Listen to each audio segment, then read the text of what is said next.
Many of you will know David Clutterbuck as an author and a pioneer in the world of coaching.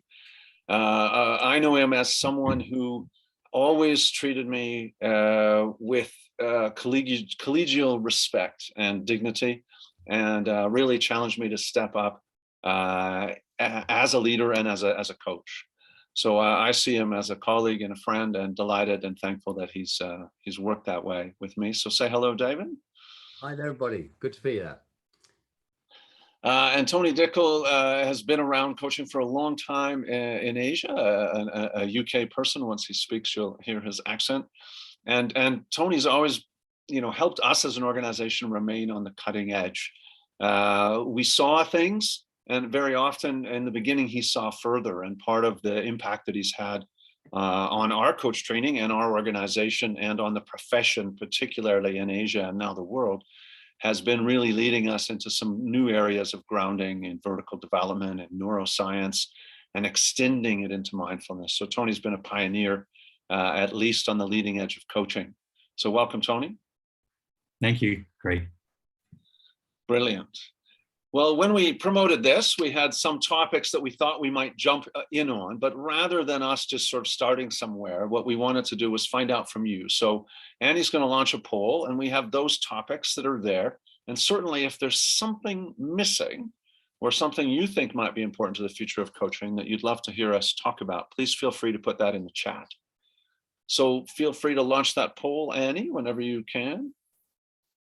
And just put down which one is the one you're most interested in hearing about. We're going to talk about all of them, and you'll be able to ask questions about them, but love to hear what you're most interested in.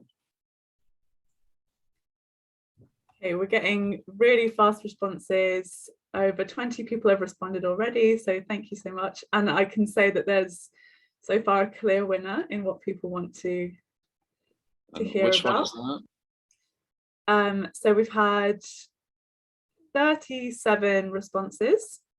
Everyone is so speedy and on it, thank you. Oh, now we've had 40. And the one that people have chosen the most, 64%, is the first one, adaptive challenges, how coaching can help people adapt skillfully in our rapidly changing world. Brilliant. Well, and of course that does fit with tech, and it does fit with diversity and inclusion, and it does fit with the other issues that we're happy to bring up. But let's begin with just how the future of coaching, and I'll begin with you, David, maybe on this one, is just how do you see coaching evolving to help people meet the adaptive challenges that they're facing in the world today? Well, one of the things that we're seeing globally is that people cannot achieve anything or anything like they would not like to achieve on their own. Everything we have to do increasingly is interlinked. We cannot, as individuals, we can't do enough. As teams, we need to go to come together to achieve more. As organizations, as societies, as countries, as a global economy, we all are interconnected, and we therefore have to learn the skills of working together to achieve more. And that's the core of it all. That's where coaching comes in, is to help us to achieve those skills, not just helping an individual to achieve more, but helping that individual with their environment, helping that individual and their team, and the team within the team, other teams, and the organization it's a part of. Coaching is playing a bigger and bigger role, and has to, because nobody else can do it. Thanks, David. And yeah, I would agree. From my work with leaders and my work as a leader, I feel like this interdependence, this needing others, is so much a challenge for me as I try to grow and develop myself as a leader. Tony, what are your initial thoughts on how coaching prepares us for adaptive challenges in the future? Unmute yourself, please. Yeah. Well, thanks for that. Lovely to be here. So the future of coaching, as certainly as we see it, is highly tied up with the whole idea of helping people to be adaptive. And the question is, what do we actually mean by being adaptive? So, Craig, can I take a few minutes to explain a perspective on it? Go ahead. Yeah. So let's look at it this way, maybe, that the world is changing. And part of what's changing in the world is that some elements of coaching are kind of being commoditized through technology. And I'm sure David will have a lot to say about this later on, because he's got a strong point of view on this. And so, you've got technology platforms, you've also got on-demand coaching, and perhaps most importantly, as regards, if you wish, threat potential to us as coaches, the rise of artificial intelligence. And then on the other hand, at the same time, the way the world is changing throws up massive opportunity for those who can see it, and for those coaches who can kind of see what is actually necessary to help their clients to bring their best into what is actually a profoundly difficult, very fast-paced, very changing world for which we are not adapted. Our biology, if you wish, was adapted to a world that is very, very different from the world of today. It was a world where most of the time we were sitting around picking fleas out of each other, and not much was going on. Our DNA, and neuroendocrinological biology hasn't changed really for the past 70,000 or so years. But of course, the world has. So the way that, especially over the past, say, 15 to 20 years, we've had this kind of simultaneous challenges that have come at us, one after the other. It's technological change, economic change, demographic change, social change, political, natural now with COVID and various other things happening, all hitting us all at the same time. And it creates what we call overwhelm. Right? And the opportunity rests in this fact, to see what is really necessary to help people to deal with these profoundly overwhelming situations that modernity is causing us to face. So I'll probably just stop there for the moment, and we'll wait for the questions to come in, or anything you'd like me to go on about there, Craig. Sure. Yeah. Thanks, Tony. David, maybe just to carry on, how do you think coaches need to change how we're educated, what we do, in order to be able to meet these challenges? But the biggest thing for me is that coaches need to be at least one step ahead of their clients in terms of thinking systemically. We have to be able to help them step out of their typically linear thinking. Press the button and outcomes, and turn the wheel and outcomes what you want doesn't work anymore. Therefore, we have to be able to see the complexity around them to help them see it. So our own ability to deal with complexity, to work with messiness, is a core skill that we bring. And if we haven't got that, we're going to be brought back to the same place the client is, which means we really can't be very helpful to them. Yeah, it's that thought of coaches who are linear in their practice or even in their training are equipped to do certain things. And when we look at the large numbers of people that coaching is available to, even through technology, is there certain things that we can help people with that kind of coaching. So there's value there. But then beyond that, there's this space where people need to change how they respond. They need to recognize when they're seeing things too close and be able to zoom out. And that's a big piece of coaching, is we can't get caught up in the complexity as coaches. We need to help people be more resourceful in moments of choice, particularly as leaders. So Tony, what about some of the particular challenges maybe that clients are coming that weren't there in the past, that have certainly changed over the last few years? So just before I directly answer that, I think it's probably worth mentioning at this point that, dealing with what, as David calls it, complexification, I love that word, is itself an adaptive challenge, right? And when in the midst of complexity, what tends to happen is we feel stressed. And when we feel stressed, stress is a biological response. And the design of that response is to keep us stuck. The design of the stress response is to get us to do what we've always done. And if we do what we always did, we're going to get what we always got. And really that's the design of the stress response, because what we've always done, the subconscious mind says that what we've always done, all the good things and all the bad things, has actually kept us breathing. We're still alive because of all of that stuff. And so, I like what Robert Keegan says about it. He says that we have this psychological immune system that is kind of designed to prevent us from changing.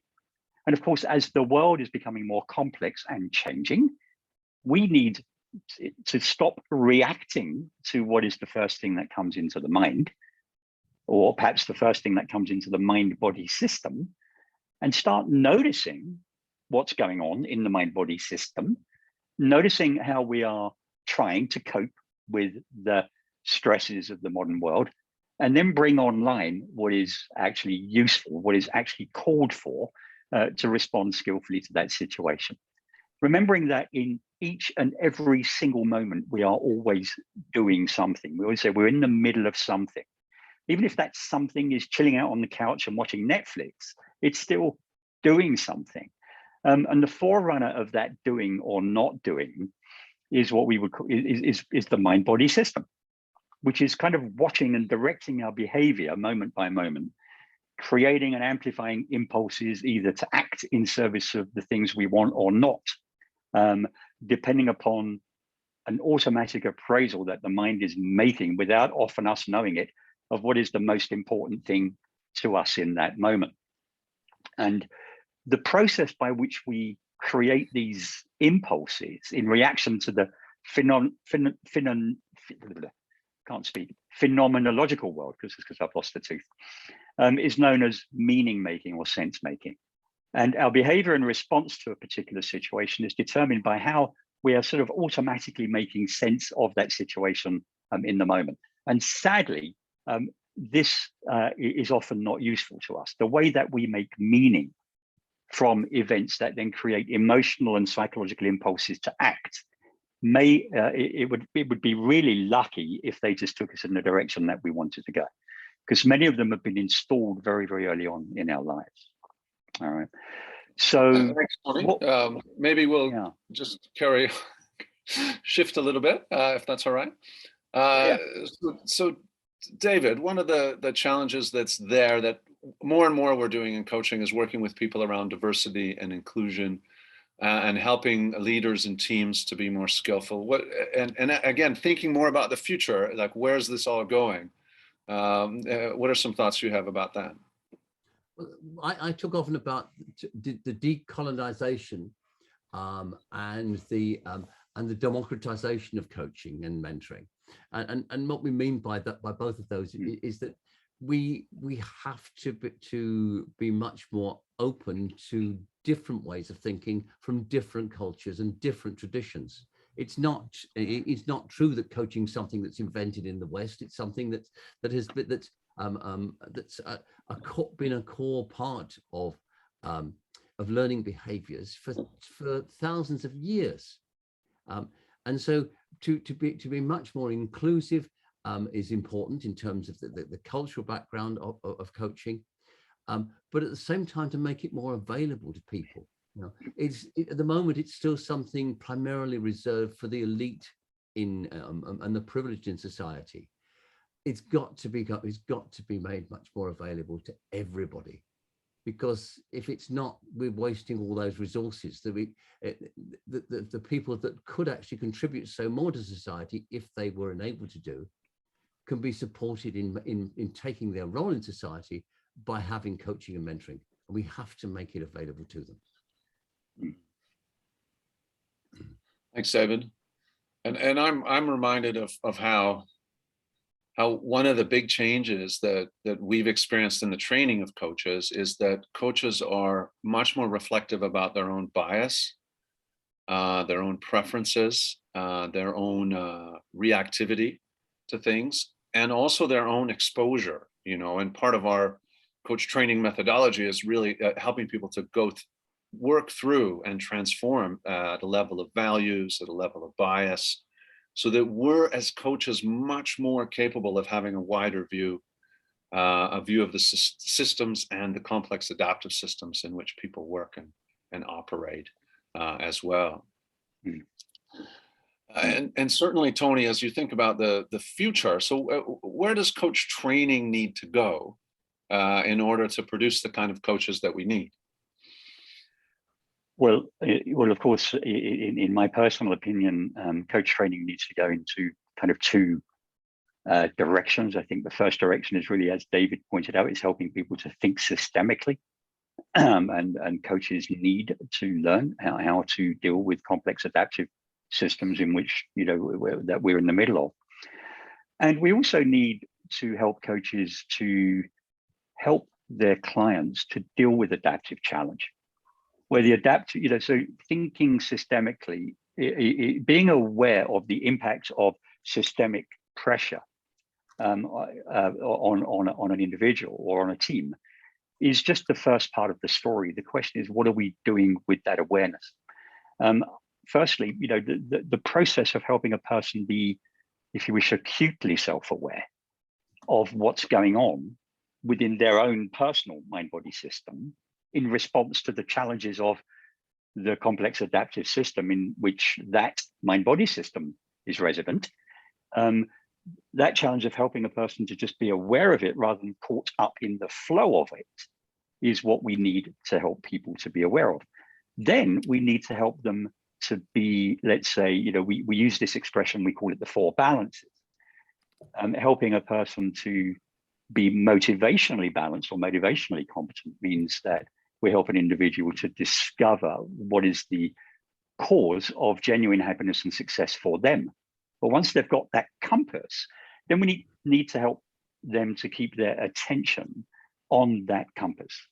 In other words, when cognitive and emotional imbalances are taking them off track from what they really care about, we believe that coaches need to be trained to help their clients to bring their attention back to the compass, back to what they really need to be caring about in that moment in order to be genuinely happy and genuinely successful. In other words, to bridge the gap between what they know and what they do with what they know in what we call the moment of choice. We need to help coaches to, and of course, in terms of coach training, that's all about the coach and how the coach is showing up themselves and how they're adapting to what's going on within them. Thanks, Tony. Those of you that have put questions in the chat, we're going to get to those in the Q&A part, which will be about 15 minutes from now. But I want to throw one more question at David before he leaves. He has another webinar, unfortunately, that he has to get to. So David, fast forwarding a little bit into the future, from where you sit now, what do you think coaching is going to be like, say, 20 years from now? I think coaching will I have a vision that children at school will automatically learn coaching. It'll be reading, writing, arithmetic, and reflection. That they'll gain the skills of coaching and mentoring at a very early age, so they can take them into the workplace with them. And so, we can call it coaching and mentoring literacy if you like, but I think it's so important that, and I hope we will have made major steps towards that. I hope that we'll see a lot more mentoring for world leaders to help them become a little wiser, but that may be optimistic. But certainly I think we're beginning to recognize the value of this. I see a danger in the commoditizing of coaching, and so that's the downside, making it more available, but at the same time it can be commoditized, or devalued. So I think there are lots of challenges, but the potential to change lives remains. Thanks, David. And if you could just give like a couple of words to those coaches that are here, what do you think they should focus on in order to continue to develop wherever they are in their phase of coach development? Well, we've been doing this massive piece of research on coach maturity, and there are a couple of things that really stand out. One is think about how do you achieve more by doing less, by giving up a lot of the things you've been that you hold on to, like the need to have SMART goals. So being able to relax and actually focus on being a coach rather than on doing coaching. That for me is one of the critical items. And then just to reflect, improve the quality and frequency of your reflection on yourself as a coach, on your identity as a coach. Reflect upon how you reflect. So the reflexivity, those are the keys to actually becoming a really great coach. Well, thanks for your time, David. I know you need to step away in a moment, so please say your regards, and we'll see you soon, I hope. Thank you, everybody. Bye. Thank you. And Tony, did you want to say something just before we shift to the alumni panel? Oh, yeah, just amplifying what David said there a little bit. That what David was speaking to, you know, in terms of this reflective practice at the end. You know, we say that coaches need to become reflective practitioners, but of course, that reflection needs to be done in a certain way. It's always on. This reflexive competence means that we're able to understand what it is that's going on with us that may interfere with us bringing our best into our world, which includes our world of coaching. So that's great. Well, I love that question on mental qualities that's just popped up. Yeah, we'll come to questions a little bit later. So now we're happy to just transition because one of the things that we're really aware of is that, you know, we're three white men who are older, and we want to make sure that, you know, the world of coaching is much more diverse than that. So I want to just invite Annie and Sam, who are a part of our alumni panel, and they'll join us. And others of you that are alumni, feel free maybe to comment a little bit later, but I just want to introduce them to you briefly and say, so Annie is one of our coaches, and we've trained a lot of young coaches who always inspire us and challenge us in their ways. And Annie's been a delight to work with and lead, and has just a super passion and brings so much more energy than many of us can. And then also Sam. Sam has joined us as well, and he comes from a corporate background and has strong opinions and skills, and is one of those young leaders who's really, really going places.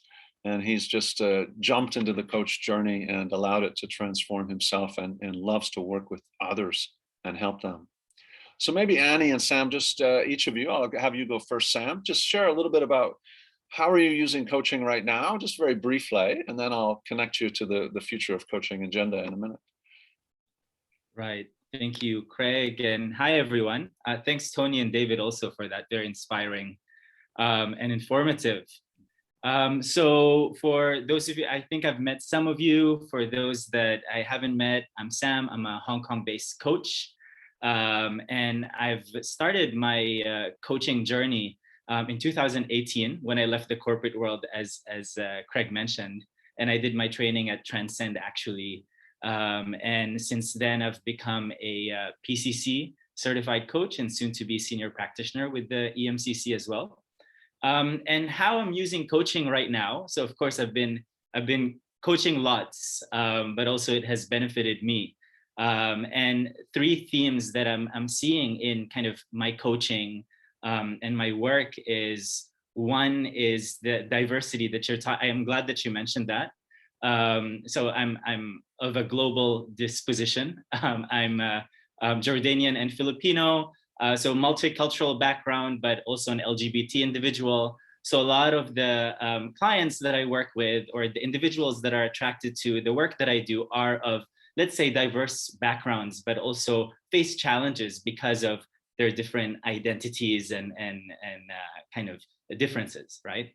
The second thing is kind of this, there's still a corporate, so I guess it's kind of, you can take the corporate out of the guy, but you can't take the guy out of the corporate in a way.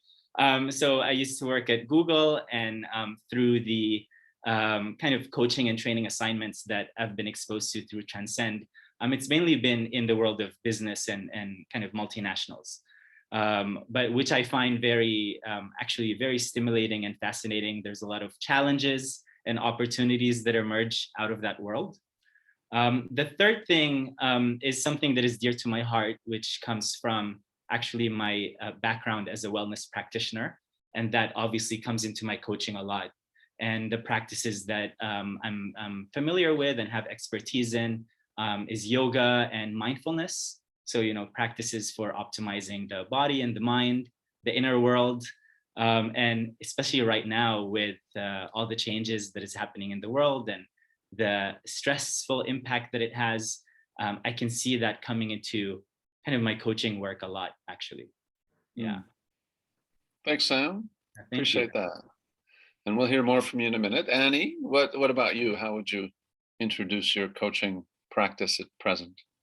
Yeah, thank you. So at the moment, I am working with young people who have experienced change or going through some sort of change, which is most of us at the moment. So cases that I've worked on are people who have moved across the world or perhaps gone through an unexpected breakup or career change, and maybe their sense of who they are has completely been turned upside down, and they are ready to look at what's next and who am I now, which is a complex question that having a coach can really help support. So we do a lot of identity work, look at narratives, beliefs, stories that they're telling themselves, and use this huge change that they've gone through as an opportunity to have a sort of blank slate, a turning point, and think,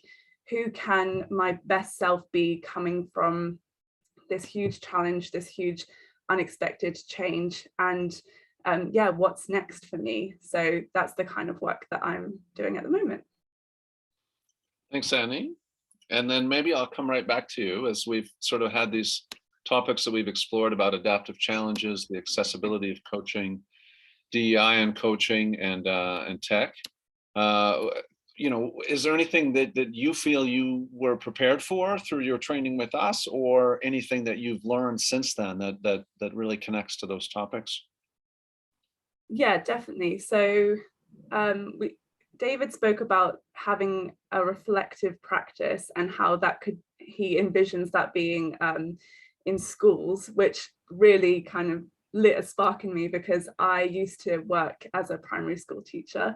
So if there could be a world in which coaching skills and practices are taught within schools, that would be a world I want to live in the future. And yeah, with the Transcend coach training that we did, in the advanced stages of the coach training, we really looked at how we can look at within ourselves and cultivate a reflective practice, and how we can transform ourselves as coaches so that we are best prepared to serve others.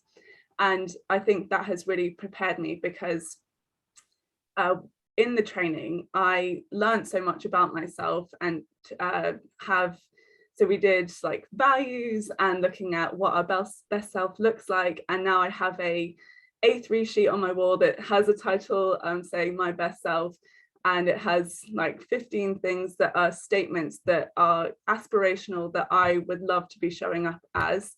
And that came from doing the course, and has just inspired me to look at my own identity and how that is shifting, and creating a sense of like an anchor or some sort of core that no matter what changes come, I have this to refer back to.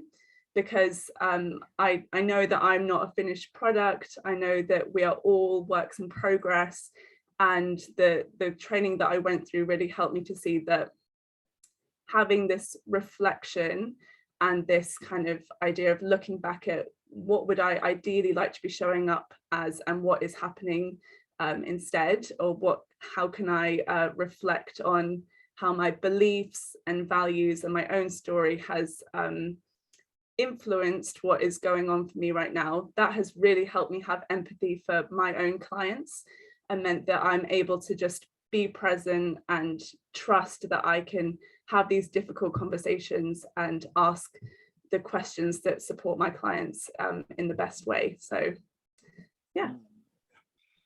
Yeah, thanks, Annie. One of the things we care about is this whole idea is, the commoditization of coach training is there's a set of skills and competencies that anybody can be taught, or most people can be taught, and they can be, ticked off and passed in terms of tests. But actually, it's the way of being of a coach that's really important, and we really have watched you and others really transform. Now, Sam, just back to you for one more question, if that's all right. So as you think about your own journey as a coach, what's been important transformations for you that you think has helped you be more effective as a coach? Yeah, I think so. Well, the summary is that the transformation is never ending. I think David and Tony, when they were speaking, I saw these two different kind of dynamics play out. One is, so David was touching a lot on the complex adaptive systems that we live in, as individuals in this world, and we can't help but be existing in that. And Tony, on the other hand, I thought that a lot of the themes that he was talking about was the complex adaptive systems that is inside of us, in particular our minds. And the coach training at Transcend prepared me for both of that in a way. So we're located in Hong Kong, and but also I'm sure individuals around the world that have taken Transcend's coach training around the world are familiar with the complex, ever-changing dynamics of life that we live in right now. Someone sneezes across the world has global ramifications, right? But then the training, as Annie mentioned, really helped me dive deep. So, questioning of my values, meaning and purpose, the best self, as Annie mentioned, and these are things I feel that we're not equipped to question or reflect upon, which we spent a great deal at Transcend doing, I think, even from my memory from day one, So I think Transcend doesn't hesitate to really dive deep from the very beginning to kind of address these very, very important matters at hand that we have. I'll just share maybe also one thing. Actually, today I ran into a quote which is very apt to what we were talking about. John Nesbitt, who is a futurist, author of the Megatrends book, he has this famous quote of, the major breakthroughs in the 21st century won't come from technological development. They'll come from this expanded understanding of what does it mean to be human. Right. And I think that was really touched upon today, and also at the coach training as well. Yeah, thanks, Sam. One of the beautiful things about, the future of coaching, even as Catherine has said, this whole idea of, the coach, how coaching impacts today and is impacting the future. And one of those things is really just the humanness of coaching. And that's that. There's just something beautiful about it, as well as that focus on potential, the non-judgmentalness of it, the suspension of bias, and the ability to create space for people to become and move in a more impactful way. So thanks so much. We'll come to. Hi, Craig, Tony. What would you like to do? I'd like to just say something just quickly about that before we go into Q&A. Just in terms of the reason, just reflecting on the reason why coaching actually works, is the idea that helping a person to overcome their own sort of internal defensiveness, so in other words, helping a person to adapt and transform and deal with the feelings that are arising within them. And a robot can't do that as well. So if you're doing sort of commodity style kind of performance type coaching, it's possible that could be commoditized, but the work of helping a person to deal with their uncertainties, their vulnerabilities, their challenges, what's coming up for them, requires a very, very human connection that a robot can't give to you. Wonderful. Yeah, thanks. So we just want to do a quick transition into Q&A, and just as we do that, we want to invite you to consider an opportunity that's in front of all of you as you wish. We've been running programs in the UK for quite a few years. We have another one coming up. And if you're attending today and you or someone else would be interested, then please, you would get an additional discount along the way. If you're interested, there'll be links that are put in the chat. You can share that with anybody that you'd like. And we'd certainly be delighted to continue to develop and have an impact on coaches and the people that they work with. And we really feel that this transformational coach journey, not just in word, but actually in deed, and with the history we have of working in this way, that we can actually help coaches develop in ways that they need to develop to be ready for and to have the really positive impact in the future. So thanks, Annie, for that. Feel free to put that slide back. And now let's just begin to launch into questions a little bit. And I want to start with one.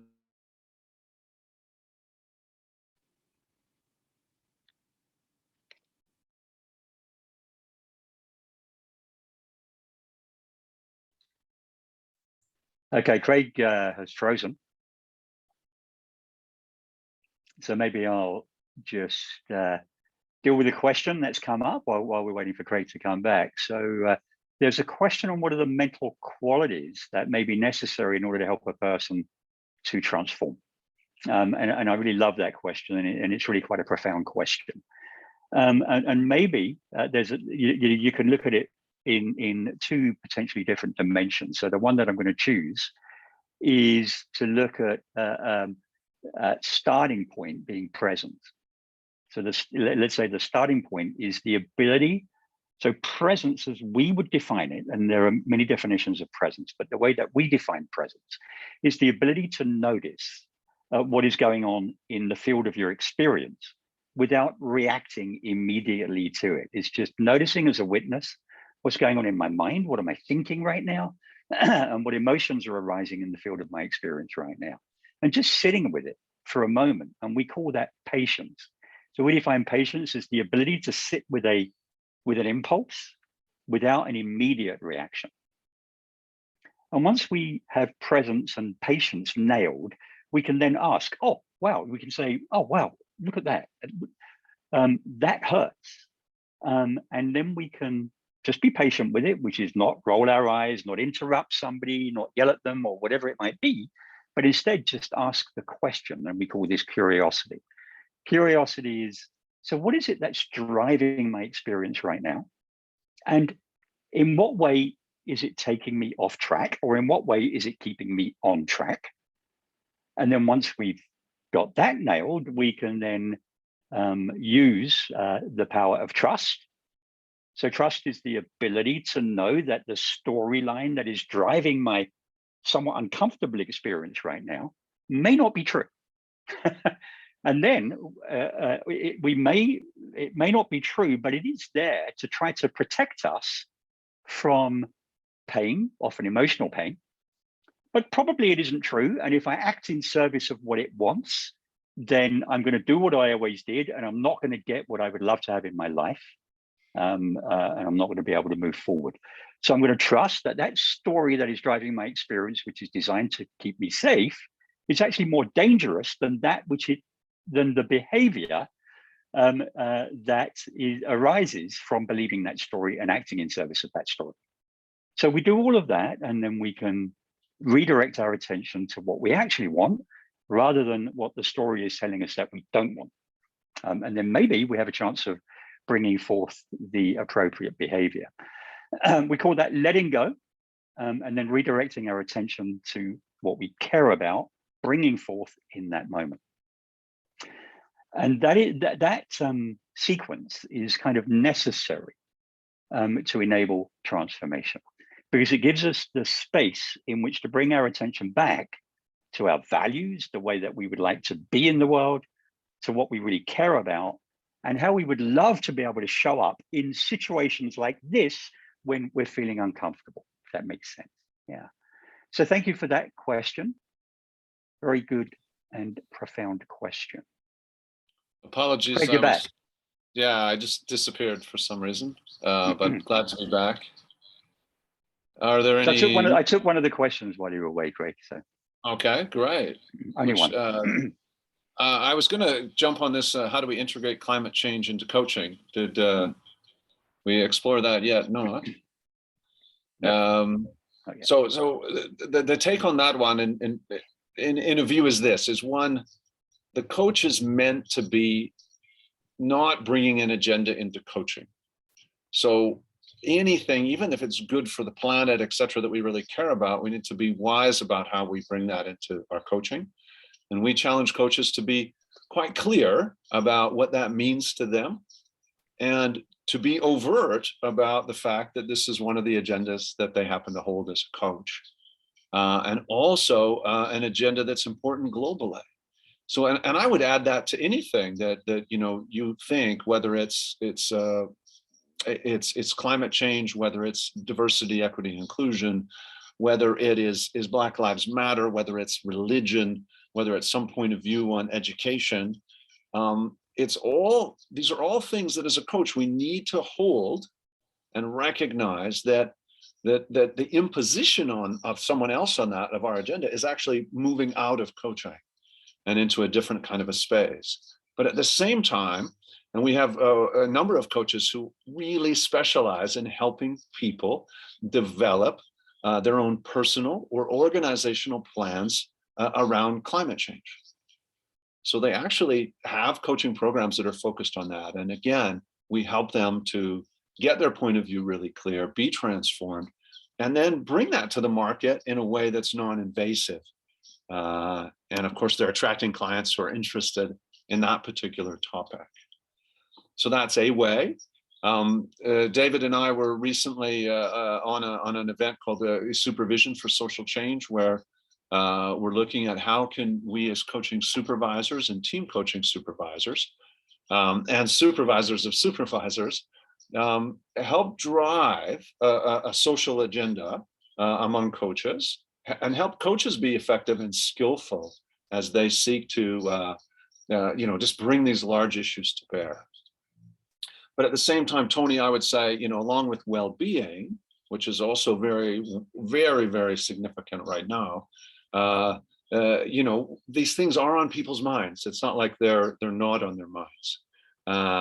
So maybe, Tony, we have this big project in Hong Kong where we're working with a lot of NGOs around well-being. And I know that one of the areas we do a lot of work on now is with just resilience, well-being, and all that kind of stuff. So what does a coach of the future need to be skilled at, and that future focus in order to help people that are, struggling? Yeah, it's interesting you bring that up, Craig, because certainly, so organizationally to some extent, and personally to a very large extent, we do quite a lot of research on our incoming coachees. So if you can imagine, perhaps most of the people that we are coaching, they're often in fairly senior leadership positions in companies that you may have heard of, and you would imagine that they've kind of got it all nailed. And then they come to coaching, and we assess them on the way in using something called a DASS 21 psychological assessment. Stands for Depression, Anxiety, Stress Scale. 21 questions. Very, very simple, very, very valid. And about 5 years ago or 6 years ago, when we first started doing this, it turned out that around about 12 to 15% of all of our incoming high potential, high performing leader coaching clients were assessing as being clinically relevant on either depression, anxiety, or stress, clinically relevant. In other words, they would do well to go and see a counselor. Now that figure, just in the last 5 years, because of the profundity of systemic change that's going on in the world, that figure has now moved up to around about 45 to 50%. So about 50% of all of our incoming high potential, high performing coachees, if you wish, or clients, are now clinically relevant in the context of either depression, anxiety, or stress. And the way that this shows up in their performance is, well, it depends. Some people can manage it very, very well, but it's a very small percentage of people that can deal with clinically relevant depression, anxiety, and stress and still keep their mind on the prize moment by moment. the majority of people, they get hijacked by this. Stress creates emotional and attentional hijacks that prevent people from keeping their eye on what they need to be attentive to in order to be able to show up skillfully. And one of those things is this whole idea of being attentive to things like D&I. So D&I, and the results of all of the various different social movements that are happening right now is another input that needs to be held in our clients' minds. And they need to help sometimes create developmental goals or change goals around the needs that they've learned from their training courses to, for example, consider the needs of D&I. But the mind is very, very good at trying to override those developmental goals and causing us to do the things that we've always done. We may know that we need to do it. We may even have the skills to do it, but in the moment, we just get hijacked by our old patterns. And when we are not, so if we're somebody spoke about nutrition earlier on, Craig, I think, if we're not well fed, if we don't have, if our brain is not, if you wish, imbued with nutrition that it needs, then we are going to suffer in the context of being able to bring mental effectiveness and reflective competence and self-awareness to our lives. So there's that. Yeah, nice.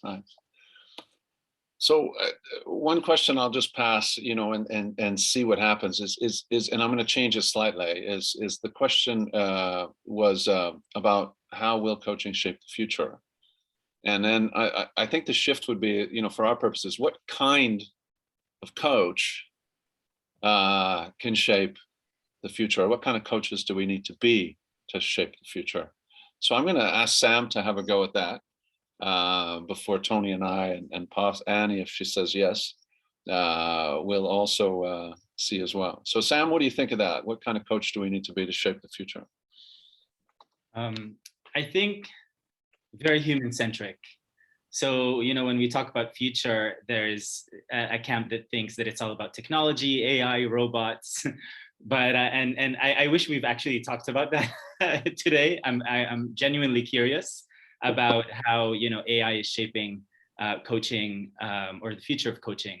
That being said, even during my time at Google, for example, and this was when AI was emerging, the question that everyone had in their mind is, how are we humans creating AI? So AI is a creation of human beings, and therefore it would take the shape of the beings that created it.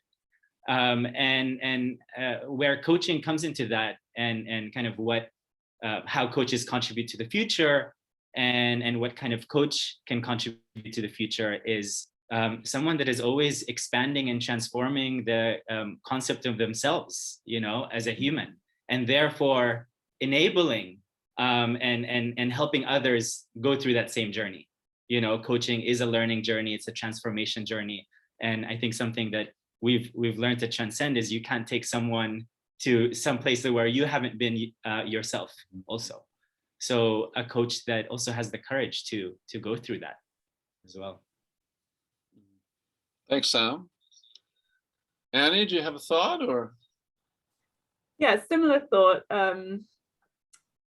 I think the type of coach that we will need to see won't be working on strategies or on kind of performance of how can we have this quick fix tool that is going to help you deal with this situation short term, but coaches that are helping people look long term, look sustainably, and look deep within themselves to really address who they want to be and how that way of being can hold them and provide strength with all the changes that are inevitably going to be coming in our future.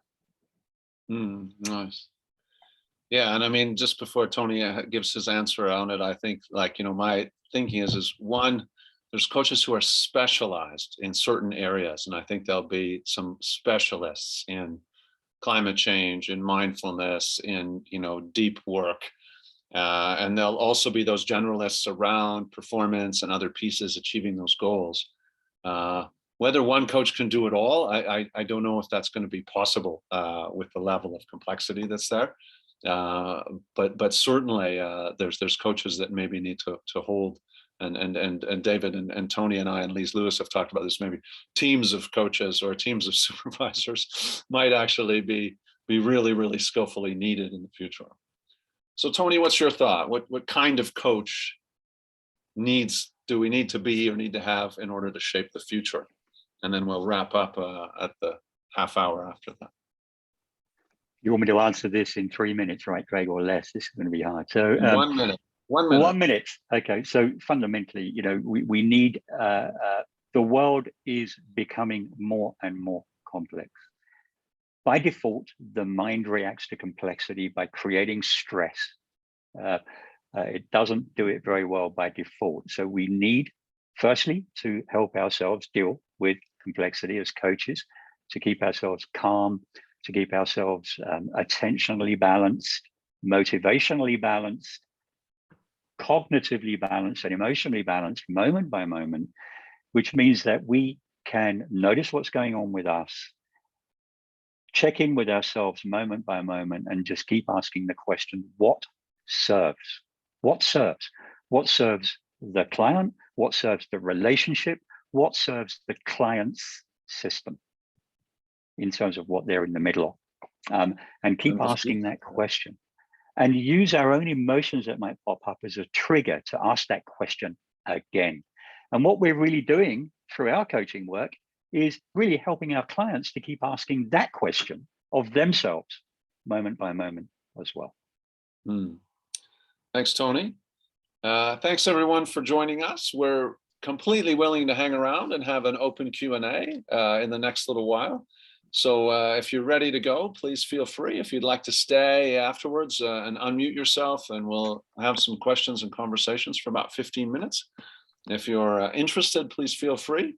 If you want to connect people to our working coach training, happy to have you share that link, pay it forward for other people's benefit as much as anything else. Thank you, David, in absentia, Tony, Annie, and Sam for being a part of it. And thanks to everyone for participating and asking some good questions. And with that, if you're ready to go, feel free to go. And if you'd like to stay a little bit, please feel free, and we'll take your questions for a little while. Thanks for being here, everyone. Thank you.